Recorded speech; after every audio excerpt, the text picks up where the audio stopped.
Brett McKay here, and we are finally back with another edition of the Art of Manliness podcast. Well, it's good to be back. We took a little hiatus with the podcast with Gus being born and the work on our second book. The podcast got put on the back burner, but we're back and we'll be returning to our regular schedule of new manly podcast every other week. So let's get started with this week's edition. What makes a man a hero? What attributes do heroes share? Are heroes made or born? Well, our guest today has been researching these questions for 20 years. His name is Dr. Frank Farley, and he's a professor of psychology at the University of Temple. And Dr. Farley has focused his research on how psychology affects risk-taking, motivation, and heroism. Well, Professor Farley, welcome to the show. We appreciate your time. Delighted to be here. Okay, so Professor Farley, you have done a lot of work in the study of heroes or heroism or what makes a hero. What inspired you to study that? Because it's kind of an interesting area of study. It is, and I really got into it back in the 1980s, the middle to late 1980s, for many reasons, one of which is that psychology, this great field, really wasn't doing much about heroes. They were studying all sorts of things, but heroes wasn't a major one. And if you look around at society, the very concept of hero is enormously important. People often model their lives, or at least some of their lives, after heroes. And the world of entertainment, look at Hollywood, couldn't survive if it couldn't put, heroes on the screen. And so, and history, history is heavily influenced by this idea of heroes. So I started studying it. And, other reasons are that we need more heroes.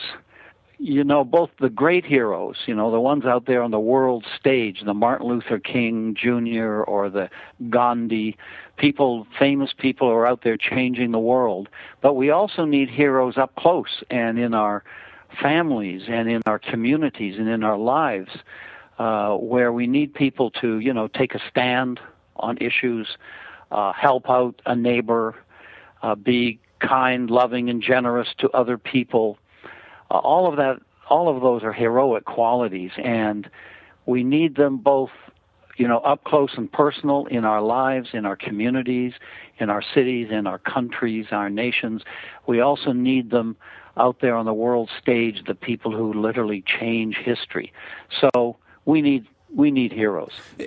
But why is that? I mean, because I think a lot of people, very jaded or cynical people in our postmodern world would say, well, we're beyond that. Heroes are something for a prior age, a prior time. We should be beyond this hero worship, and just see people for who they are and not attribute anything more to them that's there. And those are all great points. I don't use the term hero worship. I'm not interested in worshiping heroes. I don't encourage it. I don't think it's important. So I'm certainly not suggesting that. But to me, heroes are people who change the world in a positive way. And so, Winston Churchill was a hero. He stepped up to the plate when in World War II in England, and was enormously influential in the outcome of the war. Martin Luther King Jr. stepped up to the plate where civil rights were under assault, and in the southern United States and in other parts of the country. Gandhi stepped up to the plate and put his life on the line. And in fact, both he and King, were assassinated for the heroic work they were doing. So we need heroes. We don't need hero worship. We need heroes to inspire us, to sort of help us get direction in our lives. And we also need heroes up close. We need people in our communities, our families, who will inspire us, will encourage us, that we can learn from, and people who will do right in our lives, both up close and at a distance. And those are what heroes are. And so I have no problem whatsoever with the concept of heroes. By the way, it has a long history in the human race. You can go back to mythology of thousands of years ago, and we had heroes, and we still have them.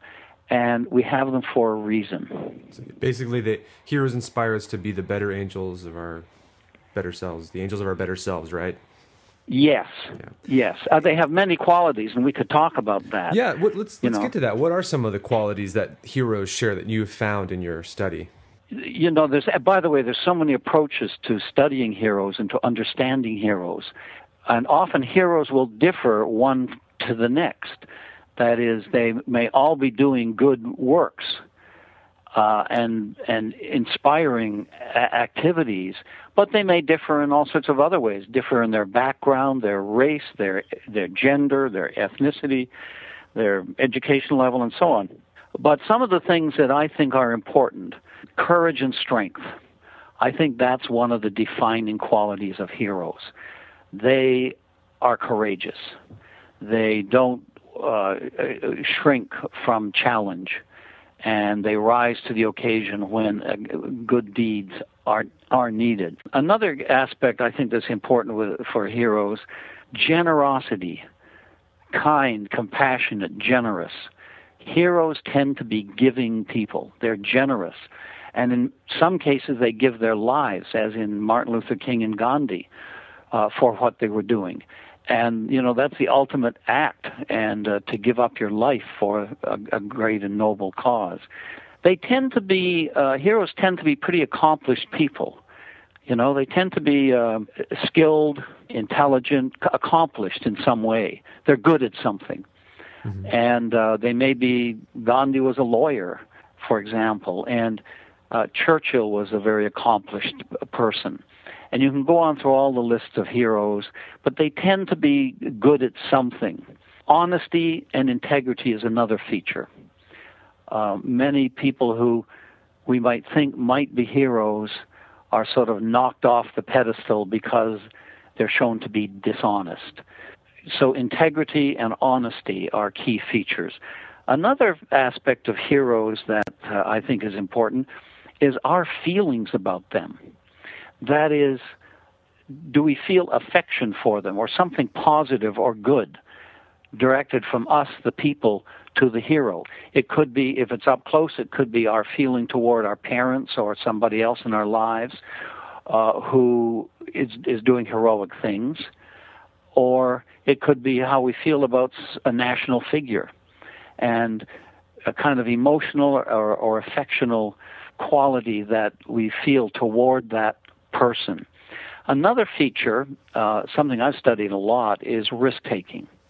By and large, I think that we want our heroes to be willing to take risks.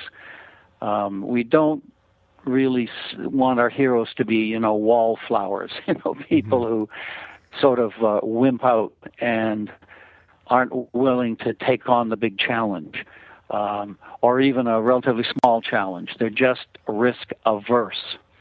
And so much of heroism requires a dose of risk-taking. If you're going to run into the building and save the baby, the burning building and save the baby, or jump into the river and save a life, it's very hard to do that if you are seriously risk-averse. You gotta have that risk-taking quality in there somewhere. If you're going to stand up to a tyrant, maybe in the workplace or maybe a government tyrant, a leader, the kind of thing that's going on this spring in Egypt. If you're going to stand up to what you believe to be a tyrant, that's risky. And so I happen to believe the people who will tend to do that tend to have this risk-taking quality in a significant way. And then finally, I think another thing, aspect that we look for often in our heroes is motivation. They're motivated people. They've got drive. They're determined. They're motivated. And you'll see that. Gandhi is one of my favorite examples. And despite, being in a different culture from us and some time ago, he still resonates. If you see the movie Gandhi, it's just an inspiration. He was so determined and so motivated to get the British out of India and to create home rule in his own land. And, his determination was just amazing. So those are some of the qualities. A question came to me that as you were speaking, that I was hoping maybe you might know, is whether the circumstances make the hero. What I mean by that, are there some individuals that you've studied that would have just led pretty normal, average life, mediocre life, if it weren't for some grave challenge that they had to step up to, and they were able to flourish, and they needed that to become heroic? Or is it something that you're just born with, and it doesn't matter the circumstance, and you're going to be heroic no matter what? Honestly, Brett, we don't know for sure, but we do know that there's in many psychological qualities, and psychology is at the center of heroism, and the only way we can really understand heroism thoroughly is basically through psychology, in my view. But one of the things we found in the world of psychology is that many psychological qualities have some genetic factor. We don't know how much. It can vary from psychological quality to psychological quality and so on. But so my take on it is something like this. I think that heroism is a mixture.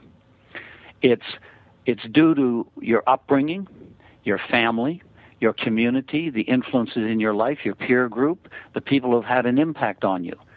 It's also due to who you are. And I think it's both. It's the person, and it's the environment and the experiences the person has had. So, for example, I was talking about risk-taking. If you are very risk-averse, you just don't take risks. You stick to the safe, the secure, the tried and the true. You probably won't do the great heroic things. You may not jump into the river to save the person. You may just quickly phone 911, Yeah. And so you'll do something, but it may not place you yourself at risk. And some people just really have trouble with dealing with risk. And so my guess is that the truly risk-averse probably won't do some of those heroic deeds. On the other hand, there are the risk-takers and the people who sort of thrive on risk, and the kind of more fearless people among us. And they'll do that job. So it's a mixture of the person and the situation of their lives, how they were raised, their parental influence, the influence of all sorts of other people, even, what they've been reading, and their peer group and what goes on at school. All of those things can impact them, and that together with their personality, who they are they risk-averse or not? And the outcome will tell the story. Do you think people could become more heroic if they wanted to? Say they looked at their lives and said, well, I want to acquire more of these attributes. I know, I have a tendency to be like this, but can they strive to be more heroic if they want? I think so. I do think so. I don't know if somebody who is just totally risk-averse, can move very far in the risk-taking direction. But I think that many people can become more heroic. And a lot of it, in my opinion, depends on the institutions that really have an impact on us. Family, community, schools, education, the people you surround yourself with. So I think people can become somewhat more heroic. One of the key ingredients for me is what I call, factor G, generosity. I mentioned some of the traits of heroes and some of the qualities. Generosity and risk-taking are very important ones. The generosity piece, that's something you can teach, you can encourage in children, and helping them to help others. And there's nothing new about that. The Boy Scouts and the Girl Scouts, they all have those kind of ideas to help others. Mm-hmm. Most great religions have that as well. Do unto others as you would have them do unto you, etc. The G factor, to me, is a very important one, and it's also one that you can do something about. You can raise children to be helpful, giving, generous kids. And that's a key factor in heroism. It's not the only factor, but it's an important factor. The risk-taking factor is another one that you can work on. You can get children to be a little bit more risk-taking. If they're kind of risk-averse, you can encourage them to try a new thing, try a new experience, instead of just always doing the same thing and sticking to the tried and true. Try this experience or that experience, Try out that little roller coaster at the local, community fair. Move them along a little step at a time so that they begin to be capable of facing change and facing challenge. And that's the essence. In my opinion, the survival skill of the 21st century is dealing with change and risk and uncertainty. We are in an uncertain century. And look at what's happening in the Middle East right now. Who knows where that will go? Who would have thought that America could be invaded, and the two largest buildings in the country brought to the ground? And so this is going to be a century of change and uncertainty and risk and challenge. And so I think it's very important, to get kids who are very risk-averse to work with them. If your children are like that, work with them to get them to be willing to go out a little bit on the limb, and pretty soon they'll get better at it, and that's a survival skill, so that when some really horrendous challenges come into their lives, they will be able to deal with it. Okay. So one of the things you mentioned in the attributes of a hero is how society feels about them, how we feel about heroes. And it seems like just even in my own lifetime, I'm 28 years old, it seems there's been an apprehension by individuals to take on the mantle of heroes, and even by society at large to look to individuals as heroes. I think it was, I remember I grew up, admiring baseball players and football players, but there came a time when I stopped doing that, and I noticed a lot of my other friends stopped admiring. But and for over a century in this country, athletes were a source of heroes for a lot of kids. And I remember Charles Barkley. I think he's the one that said, "I'm not a hero. I'm not supposed to be a hero for kids. I'm just an athlete." What do you think happened in our society and our culture where being a hero or looking to people as heroes has sort of been on the decline? Well, I don't know for sure, but we still have heroes, and I think that post 9/11, 9/11 showed us what heroism was. The police, the firefighters, and so on, they did not have to go back into that building to save lives. They could have just walked away and, said, you can take this job and shove it. But what was it, over 300 of firefighters and police and emergency medical care, and and America really saw what heroism was. And I agree, prior to that, we just didn't seem to have a lot of the real goods, the real heroes. And along comes 9/11, and all of a sudden, it jerks us back to heroism. And there it is. That's what it is. Look, kids, that's heroism. And, this nation has been so influenced by heroes throughout our history. But, it did seem that we were going through a period when we didn't see a lot of heroes, in government, in Washington, D.C., We have presidents who just didn't seem to be great heroes and so on. But I think we are getting back to an appreciation of what heroism is. And it's interesting about sports figures, by the way. In most surveys that get done of American heroes, they tend not to do very well anyway. Huh. So, and maybe it's sports commentators who sort of make them out to be heroes, but I think Barkley probably is onto something. Yeah. They're not really perceived that much as heroes, even by kids. Now, kids will, sometimes have sports heroes, sure. But here's an interesting thing for you. Parents way outpull sports figures as heroes. Is that right? Huh. Yes. In fact, that was one of the first things we discovered when we started doing heroes research in the late 1980s, was all of a sudden we found when we asked people who their heroes were, parents topped the list. And it was the same for kids, like 7, 8-year-olds, young kids, and adults. That mother and father were the most frequently cited heroes.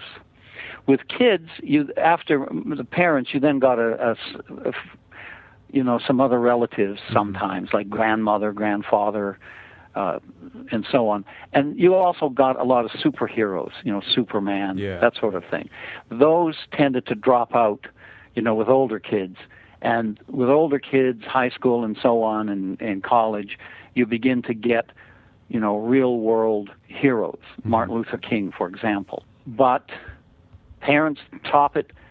Sports figures tend not to be big on the heroes list. I thought a lot about that, and I've sort of come to the conclusion that there's too many sports figures. How can you? We have so many leagues and so many sports and so many stars.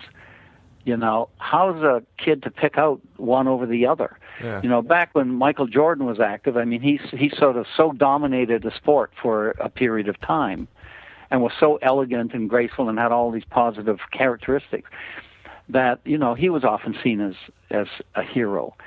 But by and large, it's hard for anyone anymore to stand out, truly stand out and be the Babe Ruth, of our time. And so I think that we won't see sports figures very much in the heroes lists. We haven't, recently, and I think we'll probably see even less going forward. But parents, by the way, I think the most consistent American hero, public hero, the person out there on the world stage, is Martin Luther King. He occurs in survey after survey, which is pretty interesting.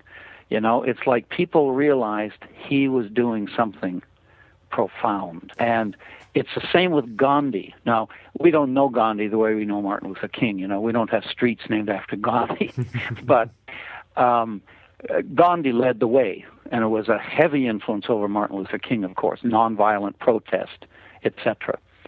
And tends to outpull just about everybody other than parents. He polls most presidents. The presidents, by the way, in the last 100 years, typically, and polls that get conducted, it tends to be JFK and FDR. Those somehow or other tend to outpoll most of the other presidents.